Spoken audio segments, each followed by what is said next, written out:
చూస్తే డీమార్ట్ గేట్ దాటిన వెంటనే అస్సలు టెస్ట్ మొదలవుతుంది అనమాట. వైఫ్స్ కి హస్బెండ్స్ కి. భార్యలేమో ఆ డిస్కౌంట్స్ ని ఆఫర్స్ ని అవన్నీ చూసిన తర్వాత చంద్రముఖిలాగా మారిపోతారు అనమాట. ఆ ట్రాలీలో ఎసెన్షియల్స్ మాత్రమే అంటూ ఎక్స్ట్రాస్ కూడా ఎసెన్షియల్ గా అయిపోతాయి అక్కడికి వెళ్ళిన తర్వాత. హస్బెండ్స్ మాత్రం ఇంట్లో నేను లిస్ట్ చూశాను, బిల్లు చిన్నగానే ఉంటుంది అని ఫీలింగ్ లో ఉంటారు అనమాట. కానీ ఆ గ్రాసరీస్ బిల్లు చూసిన తర్వాతే మొదలవుతుంది అసలు కదా.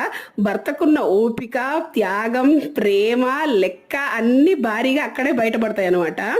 అండ్ ఇది ఒక బిల్లు మాత్రమే కాదు, ఒక భర్త కుటుంబం కోసం తెచ్చే శ్రమ అండ్ ఒక భార్య చేసే లెక్కలు మొత్తం కుటుంబాన్ని కలిపే ఒక రంగుల రసీదు అని నా ఫీలింగ్.